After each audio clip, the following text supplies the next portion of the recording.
Hello everyone, my name is Lloyd Ashley, professional rugby player for the Ospreys and Young People's Ambassador for Hafal. Hafal is a leading Welsh charity led by its members dedicated to supporting people with mental ill health and others with a range of disabilities, their carers and families. As Hafal, we are committed to providing help, support, advice and friendship for all our client groups in Wales.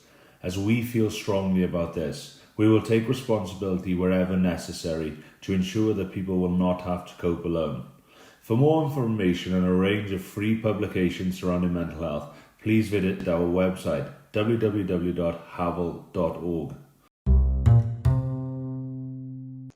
We would like to remind everyone that although we are talking about embracing nature and being outdoors in this podcast, please make sure that you are following the government guidelines regarding COVID-19, social distancing and safety measures. Good afternoon and Prynawn da. Welcome to Hafal's Recovery Podcast. My name is Aaron. I'm the host of today's podcast and today I'm joined by Lesley. I'm Lesley Parker. I work based in a garden project in the Museum of Welsh Life in St Fagans, which is really beautiful. We've got about an acre there. And we have people come and join in, planting, digging, a lot of weeding, cleaning up. And we work a lot in the museum as well. We work for the gardeners of the museum, and that's a really big bonus, a really good sense of achievement for both for me and for all the people that join me, because we're helping and the public see and comment. But we grow herbs and vegetables, flowers. The museum gardeners give us a lot of plants, or they throw plants away and we get them back off the compost heap and pot them up. And we also make a lot of things. We also make a lot of things out of branches, and especially in the winter, especially when it's raining, we work indoors and see if we can do something creative. So there's lots of bird houses, of course, and bug houses and butterfly boxes and hedgehog boxes and things like that. And some of them are in our project, and some are scattered around the whole museum site. So occasionally we're asked to grow seeds for the gardeners, and we recently done a dye bed, natural dyeing with plants. So we grew the seeds, and then we made the raised beds, which was, quite a challenge for us because they wanted it done very precisely, but it was really good. It worked out really well in the end. And then as the plants were growing and were strong enough, we planted them out. And then the weaver from the woolen mill, which is right next to it, he took over maintenance, really, keeping them watered and looking after them. And hopefully we'll get to have a workshop with one of the archaeologists on how to dye natural materials with these plants, which is, So we do all sorts of things. We've got bonsai trees that we're trying out, mainly because we had a lot of oak trees one year. So we've potted some up, and we'll find a project for them where somebody needs trees. Rather than throw them away when we're weeding, we pot them up. And the others, the bonsais, well, we'll see how it works. We've got the book, and we all pull our knowledge in and discuss it, and we'll see how they work out. They're okay at the moment. We've got a huge polythene tunnel, so it's fantastic to work in there when it's raining. Well, especially when it's raining, really, it sounds really beautiful. So in there we're overwintering our dahlias and our geraniums, and we're bringing on all the young baby plants. And then we've got an undercover area. It's just covered over, but it's not got any sides, outdoors. So then the plants that were grown in the polytunnel, they go out there to harden off a little bit, and then we get to plant them out. So at the moment we're putting in an apothecary garden. That's our latest project, thanks to a donation from somebody in the community whose garden we used to look after when that was a project. So we're planting out medicinal herbs that don't interfere with medication, soothing ones like lavender and lemon balm. We've got hops and various ones. Anyway, run it past health and safety, make sure they're all okay. But that's looking really good. That's just started now, so that's looking really good. Lesley, so as we've just spoken about Mental Health Awareness Week, what's your opinion on why Mental Health Awareness Week is so important?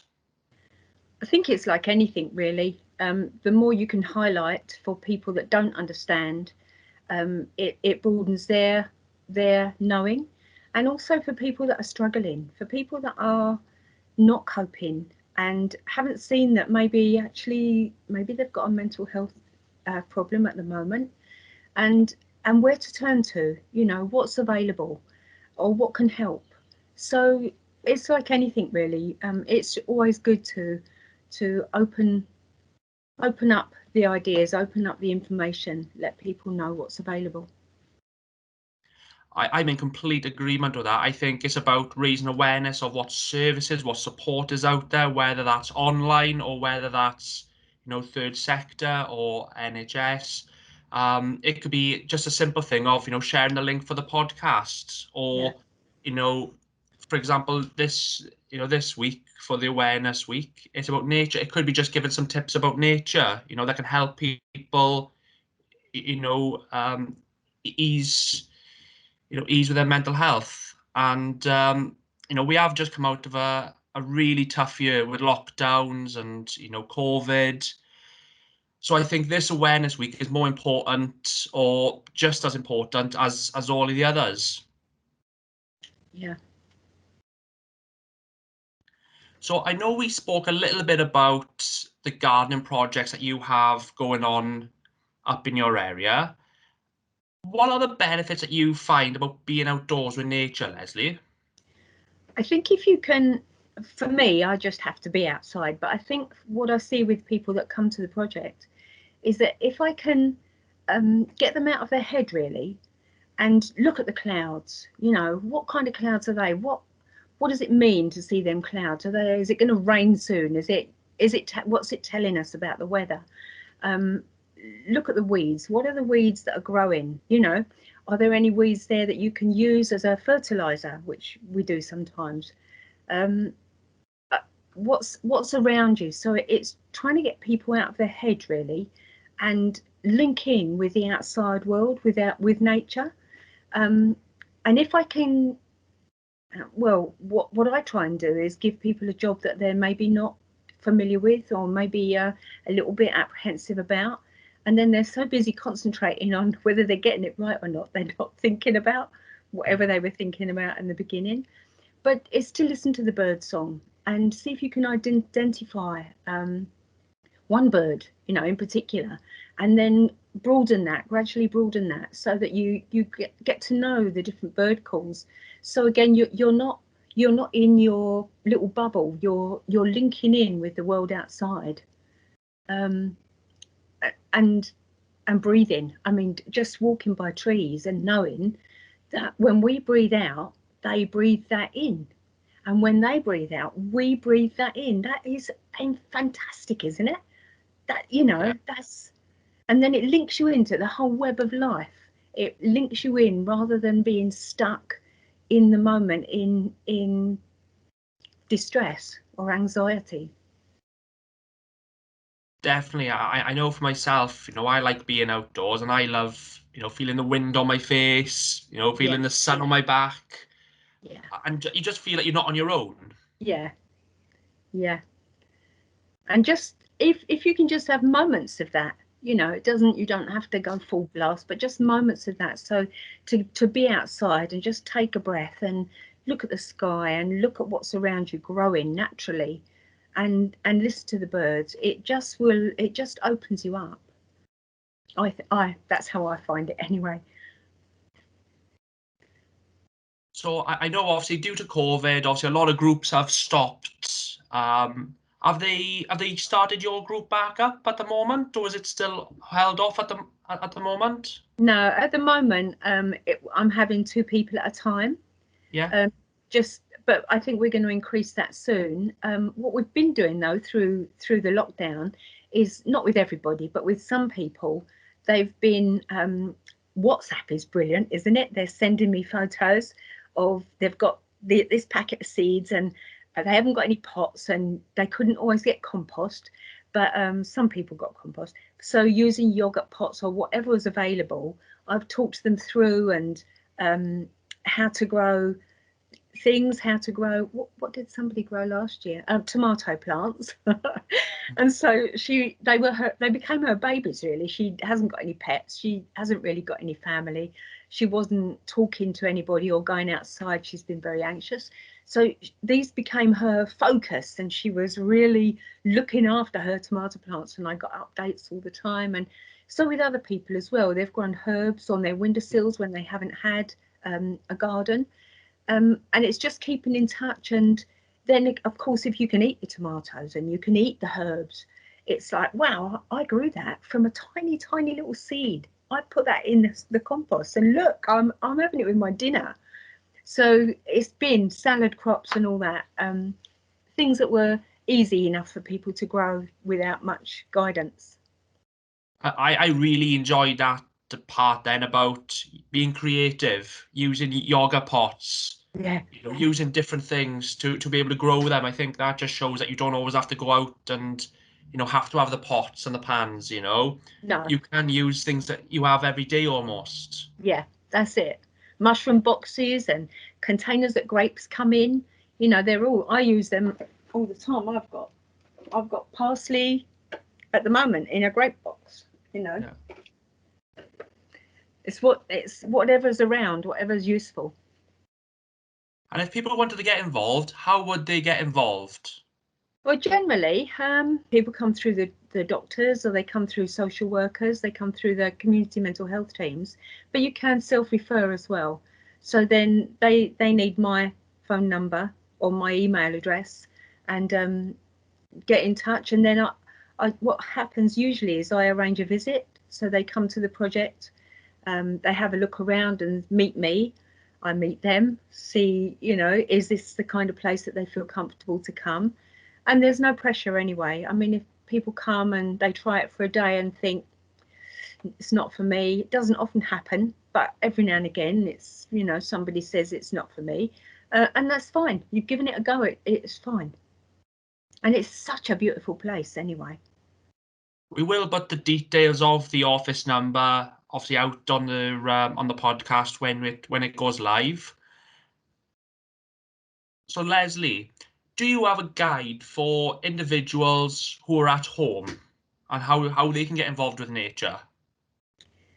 I think, like I said, just try and go outside at least once a day. At least once a day, and just look at what is around you. Just try and take just that little bit more notice. Look at the bark of the tree that you're standing near, or go and find a tree, and what are the shape of the leaves? How does it feel to stand next to that tree? Because there's a huge sense of protection when you stand next to a tree. It's they're just such a beautiful presence. Find what tree makes you feel good. Some people like an oak, some people like silver birch, some people like soft, some people like strong. So I think just being more aware of everything that is around you, if you can. And I know when you're anxious and depressed, it's very hard. It's very hard to come out of your head, really, but it's all there for you. There's so much beauty all around, everywhere. If you can just link into that, you'll feel so much better. You could get some rosemary, herb rosemary, put it in your bath.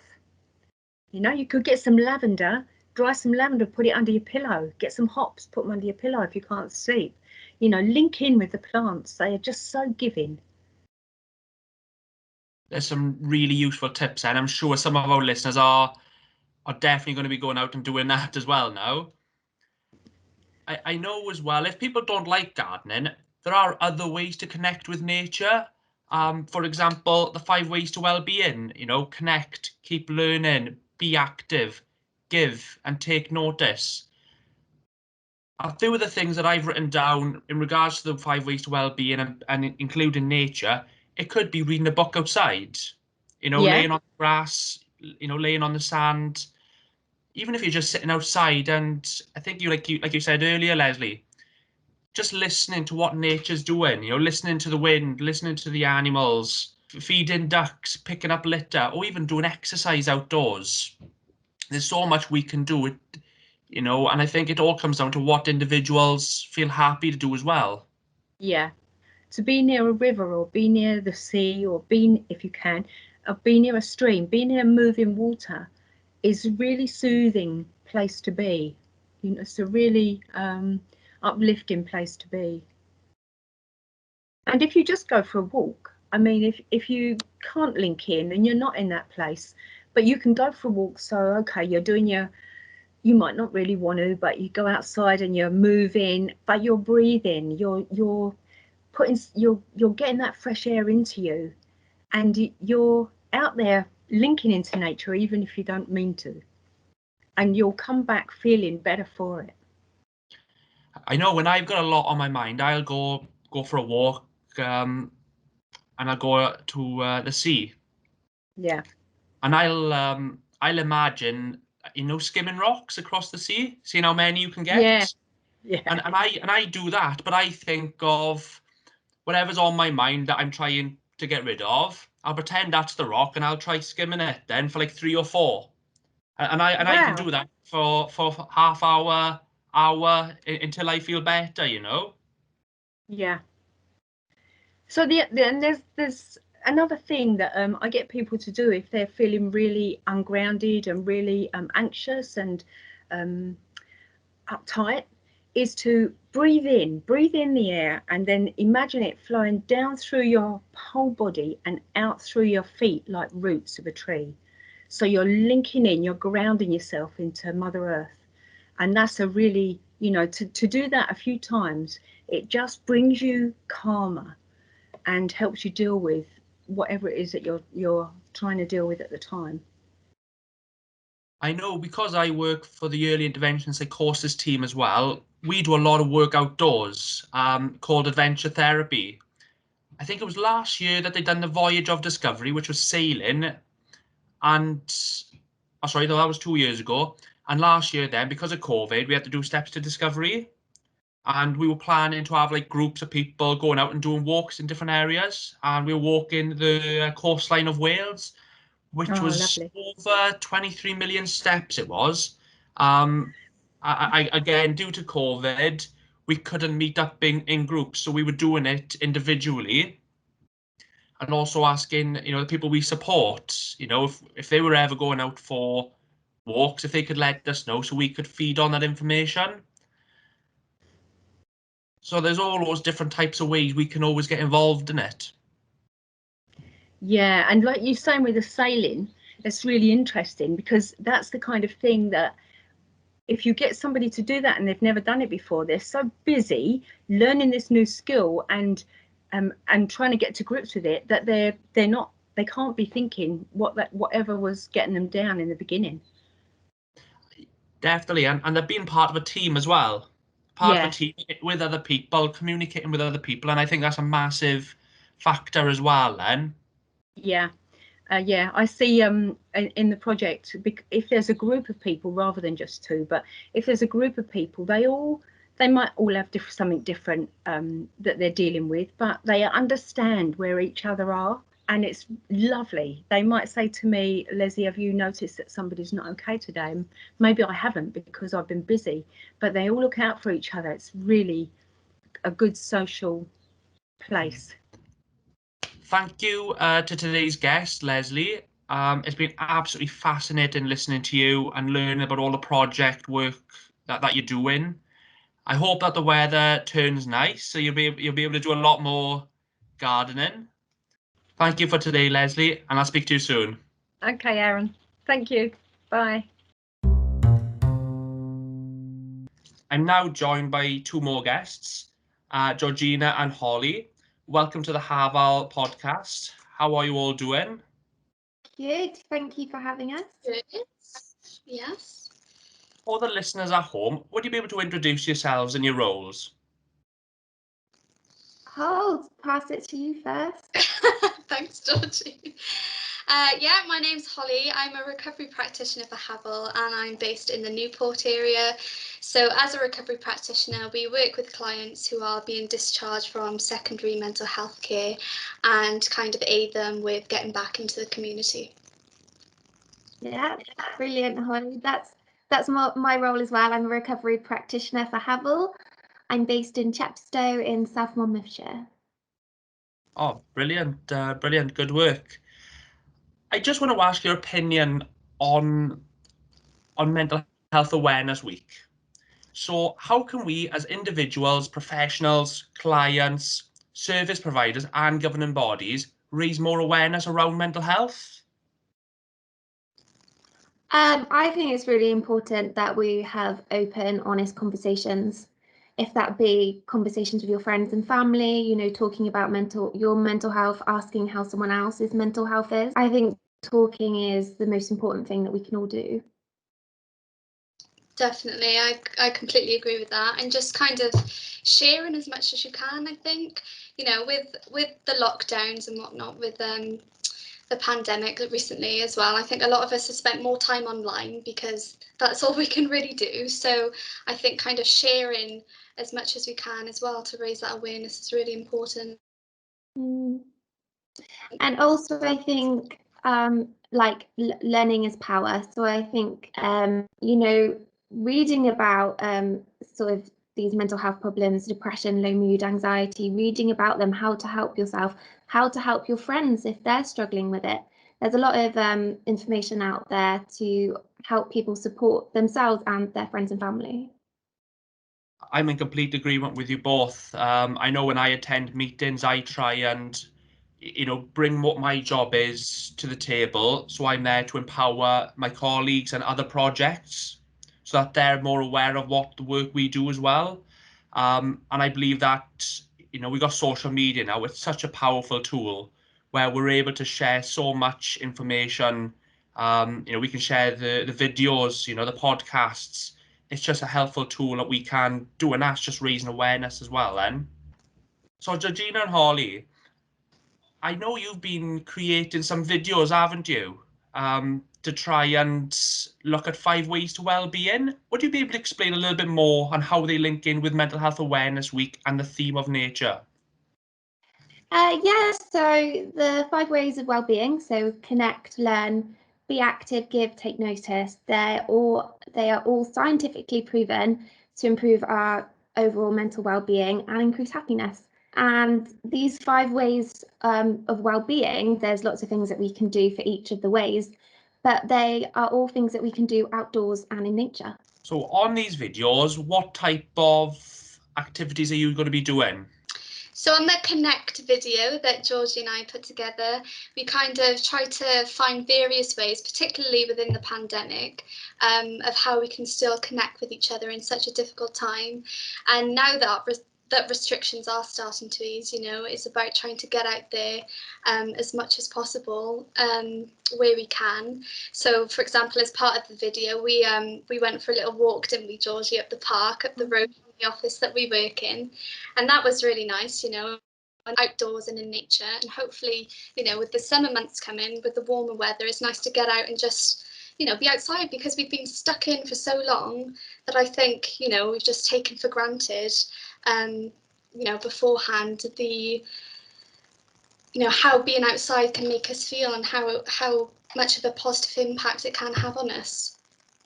Yeah, Holly, I think you're completely right there. And also, when we went for that little walk, it was so lovely just to get outside, and it was an okayish day, sort of warm, but it was just so lovely. And having a chat, walking through a park, it really helped my mental well-being that day. Yeah. And I think for a lot of people, because they may not live close to a park or they may not live close to a beach, with the restrictions easing slightly, for them to be able to go to the beach, to a park, you know, to a garden centre, I think that would help them a lot as well then. Absolutely. I just think being outside is just refreshing and healing. Are there any other videos that you're working on, or any in the pipeline that you're thinking of making? Yeah, there is a couple in the pipeline at the moment. So there's going to be one about giving. So one of our colleagues is making a meal for his mum. We have also got mine. I'm going to go for a mindful walk. So we're going to go explore a park in Newport, and I'm going to take you on a journey through that walk and how we can be mindful. And where can we find these videos?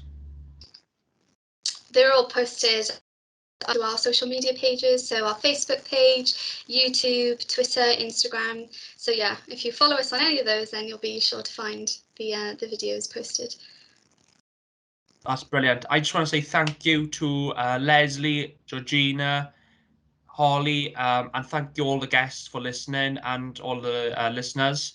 As always, any feedback would be greatly appreciated. All our links will be on our social media pages, Facebook, Twitter, and Instagram. Also, this podcast now is on Apple and Spotify, so please have a listen to us if you're on them, and hopefully we will speak to you soon. Okay, bye now. Bye. Bye. Thank you. Bye.